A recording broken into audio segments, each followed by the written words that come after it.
அரசே, ராஜகுரு அறையிலிருந்து அமைச்சர் வந்துள்ளார். அப்படித்தானே? ஆமண்ணா. எதையாவது உளறி கொட்டியிருப்பார். பரவாயில்லை, நாம் எதற்கும் தயாராக இருப்போம். வணக்கம் அண்ணா. தங்களை காண நிக்சன் துரை வந்துள்ளார். தளபதி அவர்களே, நிக்சன் விஷயம் ராஜகுருவுக்கு தெரிய வேண்டாம். உத்தரவு மன்னா. மன்னா, ராஜகுருவிடம் ஒரு வார்த்தை சொல்லிவிடலாமே, நம் நன்மைக்காக. அப்படியா? தளபதி யாரே? அமைச்சர் நல்ல யோசனை கூறுகிறார். தக்க சமயம் பார்த்து இவர் கதையை முடித்து விட்டால் என்ன? பலே யோசனை மன்னா. இந்த ஆட்டத்துக்கு நான் வரவில்லை. இல்லை விட்டு விடுங்கள், இல்லை விட்டு விடுங்கள், இல்லை விட்டு விடுங்கள் மன்னா. வாரும் துரை அவர்களே. ஹலோ புல்கேஷ்.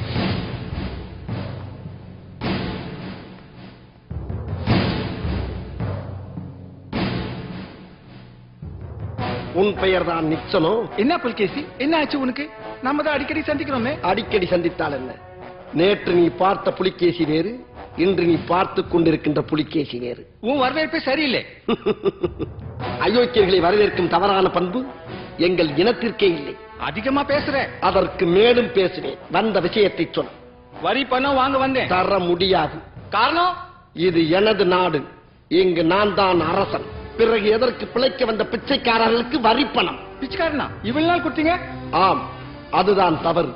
நீ சோற்றில் உப்பு சேர்த்துக் கொள்வது உண்மை என்றால் வாங்கிய வரி பணத்தை அப்படியே திரும்ப கொடுத்து விடு. ஆனவமா? நியாயம். உன் மனசை யாரோ மாத்தி விட்டாங்க. சுய புத்திக்காரனுக்கு சொல் புத்தி தேவையில்லை. புல்கேசி, மோத நினைக்கிறியா? எச்சரிக்கிறேன். சரி விடு புல்கேசி, ரெண்டு பேரும் ஏதோ டென்ஷன்ல பேசிட்டோம். வரி பணம் இப்போ கொடுக்க போறியா இல்ல அப்புறம் கொடுக்கறியா? தடவி கொடுத்தால் வாளாட்டி விடுவோம் என்ற மமதையா? நிக்சன் துரை, இனி உனக்கு எப்போதுமே வரி பணம் தர முடியாது. கட்டை பொம்மை நீ இப்படித்தான் பிடிவாதம் பண்ற. ஏன் வரி பணம் தர முடியாது? யாரை பார்த்து கேட்கிறாய் வரி? எதற்காக கேட்கிறாய் வட்டி? எங்கள் விளைச்சலிலும் அறுவடையிலும் உனக்கு என்ன பங்கு இருக்கிறது? இங்கு நாங்கள் விதையிட்டு ஏர் பிடித்த நேரத்தில் நீங்களோ காட்டிலே யானை, குதிரை, எருமை தலையெல்லாம் வேட்டையாடி சேர்த்தீர்கள். இங்கு நாங்கள் வயலுக்கு நீர் பாய்ச்சிக் கொண்டிருந்த நேரத்தில் நீங்களோ கடற்கரையில் கும்பல் கும்பலாக, அதுவும் அம்மனமாக சூரிய குளியல் குளித்துக் கொண்டிருந்தீர்கள். இங்கு விளைச்சலுக்காக தண்ணீருக்கு ஏங்கிக் கொண்டிருந்த நேரத்திலே நீங்களோ இமயமலை சாரலிலே கம்பளிக்குள் புகுந்து கொண்டு சோமபானத்தை பருகிக் கொண்டிருந்தீர்கள். பிறகு எந்த முகத்தோடு நாங்கள் அறுவடை செய்யும் நேரத்தில் மட்டும் வந்து திருவோடு என்று திமிராக பிச்சை கேட்கிறீர்கள். வெட்கம் கெட்டவர்களே. புல்கேசி, ஏற்கனவே நான் உங்ககிட்ட சொல்லி இருக்கேன், ஒரு நாட்டையால வரி பணம் ரொம்ப முக்கியம். உனக்கு மேனேஜ்மெண்ட் ரூல்ஸ் பத்தி ஏதாவது தெரியுமா? இந்த உலகத்துக்கே அர்த்த சாஸ்திரமும் திருக்குறளும் தந்த எங்களிடமா மேனேஜ்மெண்ட் பத்தி பேசுகிறாய்? உனக்கு தெரிந்த rules of management, tax and income, இதன் எல்லா உள்பிரிவுகளையும் நானும் அறிவேன்.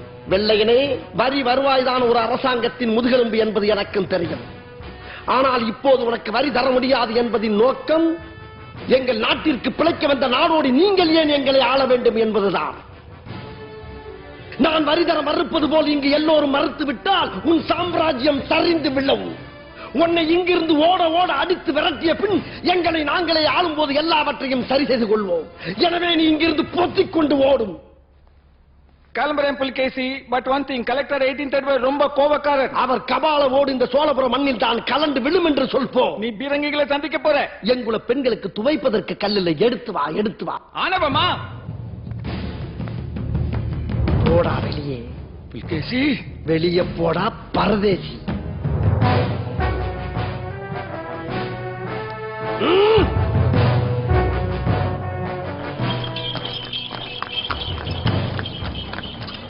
Welcome welcome. வாருங்கள் நிக்சன் துரையாவோ.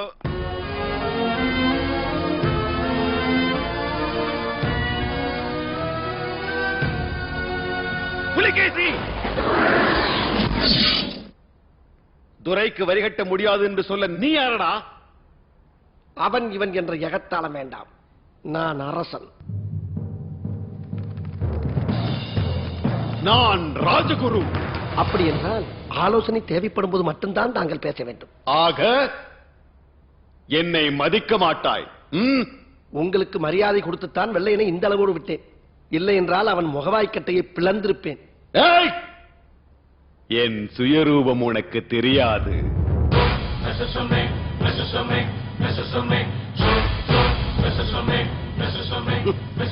என்ன மிரட்டலா? என்ன செய்வீர்கள்? என் அனுபவத்திற்கு முன் நீ தூசி. என் வீரத்திற்கு முன் உங்கள் அனுபவம் தூசி. என் மறுபக்கத்தை நீ பார்த்ததில்லை. சில நல்லவர்களுக்குத்தான் கெட்டவர்கள் என்ற மறுபக்கம் இருக்கும். உங்களுக்கு என்ன நல்லவர் என்ற மறுபக்கமா இருக்க போகிறது? நீ அழியப் போகிறாய். அதற்கு முன் உங்களை அஸ்திவாரத்தையே காலி செய்து விடுவேன். என்னையே காலி செய்ய துணிந்து விட்டாயா? உங்களை என்ன, இந்த மண்ணுக்கு துரோகம் செய்யும் எண்ணத்தோடு எந்த துரோகி வந்தாலும் சரி அடித்து துவம்சமாக்கி விடுவேன். சந்திப்போமடா, சந்திப்போம். கண்டிப்பாக சந்திப்போம்.